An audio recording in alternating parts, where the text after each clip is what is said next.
Hello class, chapter number 10 चल रहा है हमारा। उसमें अभी तक लास्ट लेक्चर में हमने जो टॉपिक्स कवर किए that were types of farming and methods of farming, and in this particular session we will cover agriculture products of India, जिसमें से दो प्रोडक्ट्स कवर करने वाले हैं, paddy and wheat.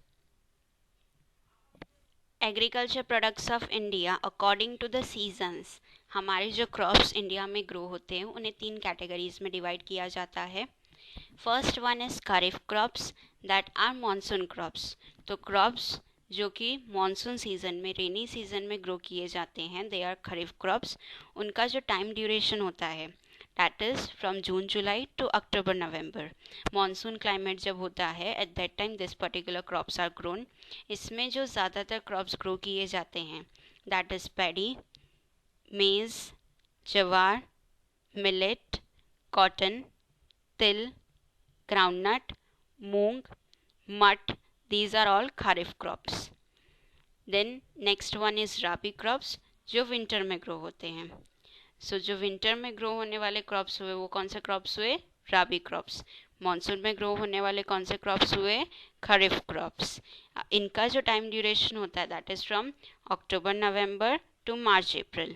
Rabi crops are grown during October November to March April, जो winter time होता है। इसमें जो क्रॉप्स ग्रो होते हैं that is wheat, gram, barley, mustard, linseed, ये सब राबी क्रॉप्स हैं। Third category is zaid crops that are summer crops. तो जो समर सीजन में ग्रो होते हैं they are zaid crops. Kharif crops in monsoon season, rabi crops in winter season, zaid crops in summer season. इनका time duration क्या होता है? March to June. And the crops that are sown in this particular climate are paddy, maize, groundnut, till, millet. Even fruits are grown, and vegetables like cucumber, fruits like watermelon, muskmelon, ये सारे zaid crops हैं।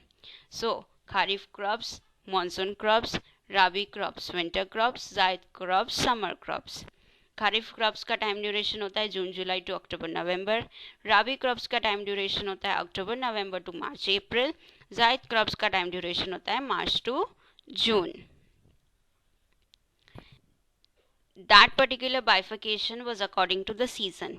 अब जो products grow होते हैं, main agriculture crops जो है India के, they are divided in these categories: food grains, pulses, oil seeds, beverages, cash crops, condiments, fruits and vegetables. Now food grains में जो क्रॉप्स आते हैं दैट इज पेडी, जिसे हम चावल बोलते हैं, व्हीट दैट इज गेहूं, जवार दैट इज जौ, मिलेट बाजरी, मेज मकई and barley. These are food grains. Pulses that is Toor. pulses यानी कि जो भी दाल और कठोर होते हैं these are pulses। तो उसमें toor, moong, gram, peas. Toor is toor dal, yellow dal. Moong जो ग्रीन कलर के होते हैं they are moong. Gram that is chana. Peas that is matar, vatana. Beans, mat are like moong only but they are brown in colour. Urad जो बेसिकली दाल हम लोग कोई भी फर्मेंटेड प्रोडक्ट्स में यूज़ करते हैं जैसे कि इडली डोसा, उसमें जो यूज़ होता है that is urad dal, white colour की जो दाल होती है।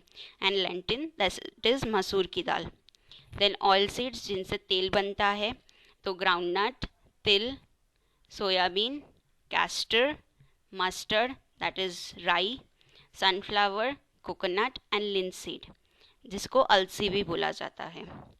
बेवरेजेस जो कि drink as a drink use किया जा सकता है, सो एज अ लिक्विड जिसे हम यूज़ करते हैं that is tea, coffee and cocoa.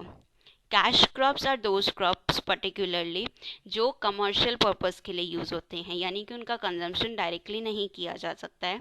They are the raw material for different industries. तो उसमें आता है cotton.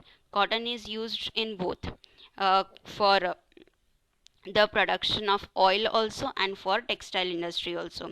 Sugarcane, it is raw material for sugar industry. Jute industry. Tobacco, then rubber for rubber industry. Condiments या spices जिनको basically use किया जाता है for the fragrance and flavour, उसे हम बोलते हैं कॉन्डिमेंट्स। उसमें आते हैं क्यूमन सीड्स दैट इज जीरा, फेनल जिसको हम सौफ या वरियाली बोलते हैं, इसबगुल जिससे for the purpose of stomach में कोई भी इन्फेक्शन होता है जनरली, तो उसके लिए इसे यूज़ किया जाता है। देन कोरिएंडर जिसे धनिया या धाना कहते हैं, fenugreek that is methi, then ajwain that is ajmo, then black pepper kali mirch, and garlic that is lahsun. These are all the condiments and spices जिनको फ्रेग्रेंस और फ्लेवर के लिए यूज़ किया जाता है। इनका सबका अलग स्मेल होता है, अलग पंजेंट सा किसी में टेस्ट होगा, किसी में कोई अलग ही टाइप का एक स्पेशल फीचर होता है for which purpose it is used. जैसे कि जीरा को भी कोई भी सब्ज़ी लाइक जीरा या फिर राई के बिना it is not possible to make, तो वो हर एक चीज़ का कुछ ना कुछ अपना यूज़ होता है कॉन्डिमेंट्स एंड स्पाइसेस का। देन फ्रूट्स जिसे हम फल बोलते हैं, तो उसमें mango, banana, chikoo, papaya, grape, jujube that is ber या बोर जिसे हम बोलते हैं, apple and guava. These are all the fruits that are grown in India.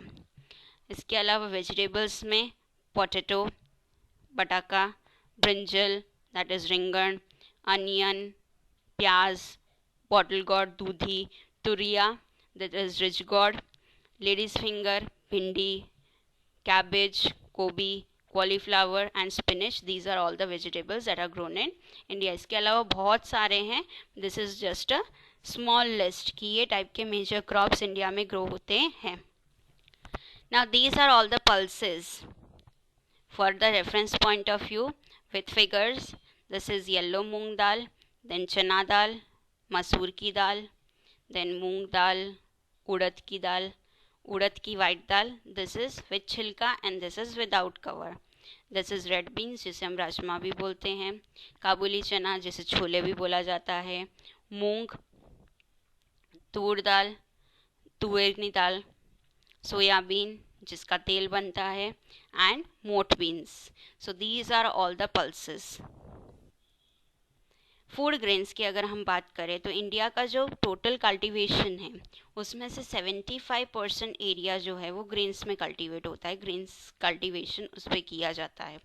Means if we take into example one full circle, उसके 4 पार्ट्स करते हैं तो उसमें से 3 पार्ट ऐसा है कि जहाँ पे सिर्फ ग्रेन कल्टीवेट किया जाता है, फूड ग्रेन्स कल्टीवेट होता है, and about 50% of the total production comes from grains.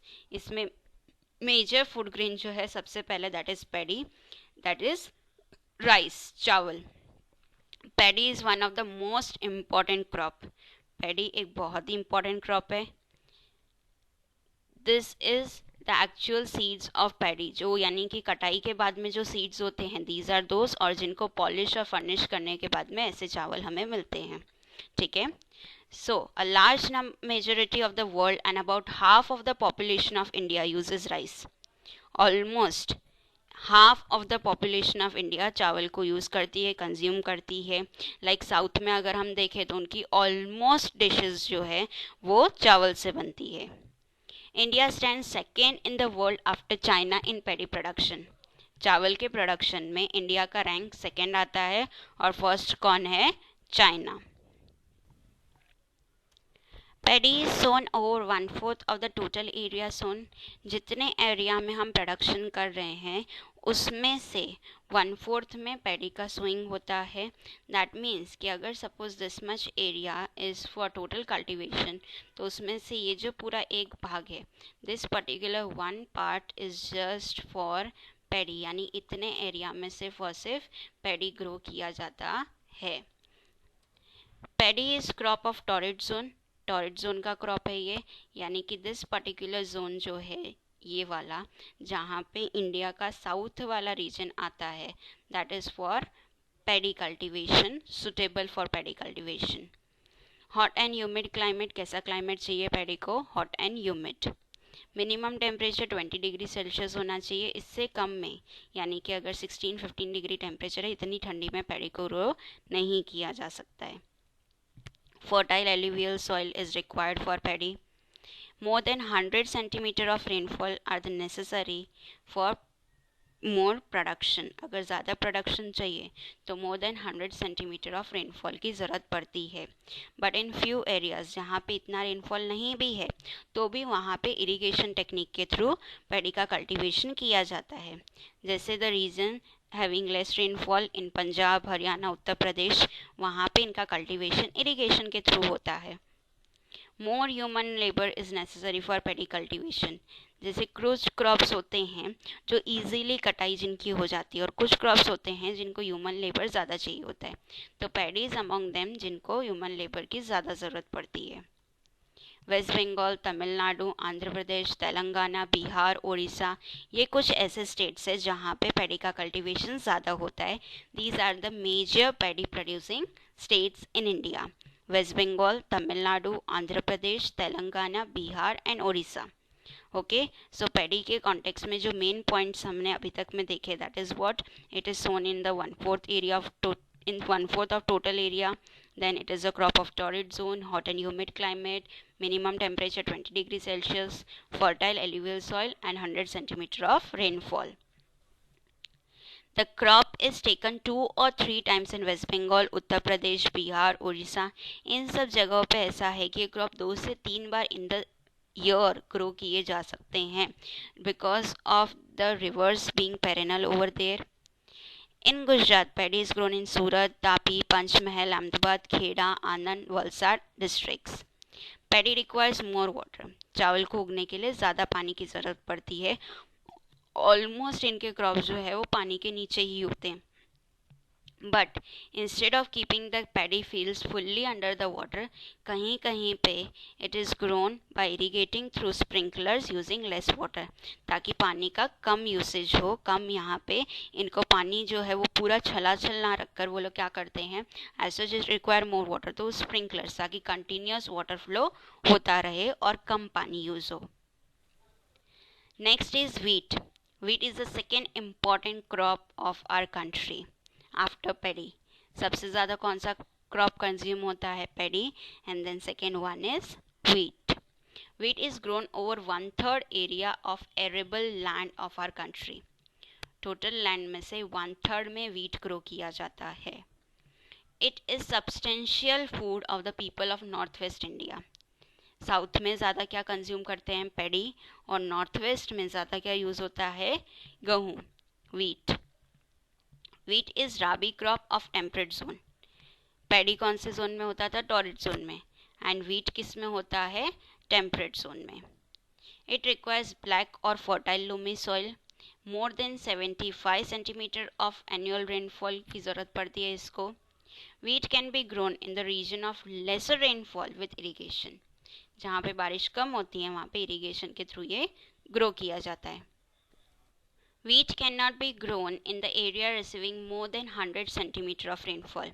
जैसे पैडी को ज़्यादा पानी की ज़रूरत पड़ती थी, wheat does not require more water, और ज़्यादा पानी में ये क्रॉप ख़राब हो जाता है. तो जहाँ पर 100 सेंटीमीटर से ज़्यादा रेनफॉल है वहाँ पे वीट को ग्रो नहीं किया जा सकता है. Less labor force is required as mechanization is introduced in wheat cultivation. Wheat को बहुत ज़्यादा लेबर फोर्स की ज़रूरत नहीं पड़ती है क्योंकि इसमें मेकनाइजेशन बहुत ज़्यादा हो गया है. After green revolution the wheat production is almost double. Green revolution क्या था कि जहाँ पे क्रॉप्स में सीड्स की क्वालिटी को इम्प्रूव किया गया, उसमें टूल्स एंड टेक्निक्स का यूज़ किया गया, इरिगेशन का यूज़ करके जो प्रोडक्शन पर हेक्टर बढ़ाया गया है, उसमें उसकी वजह से व्हीट का प्रोडक्शन ऑलमोस्ट पहले से डबल हो गया है. Wheat cultivation is carried out mostly in Punjab, Haryana and western Uttar प्रदेश.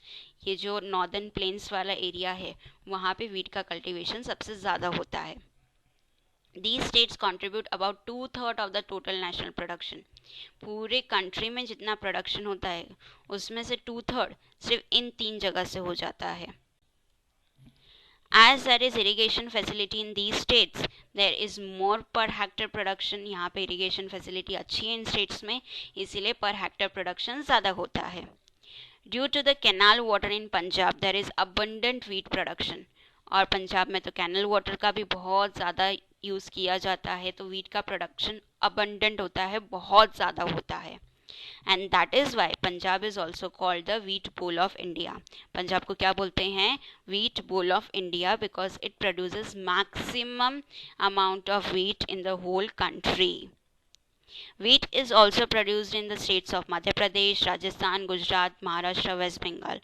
जो भालिया wheat है, particularly एक variety of wheat है, it is produced in the Bhal region of Gujarat. Beside Mehsana, Rajkot, Junagadh, Kheda ये भी wheat produce करते हैं. Among all food grains used in the daily meals, wheat सबसे best है, सबसे nutritious है. Many items like rotli, bhakri, sev, shiro, lapsi, ladoo, sukhdi, bread, puri, biscuit, cake, etc. are prepared from wheat. Among all grains, wheat is most nutritious. सबसे ज़्यादा nutrition हमें wheat में से मिलता है. That is why wheat is also called as king of grains. तो wheat को हम क्या बोलते हैं? King of grains. Thank you.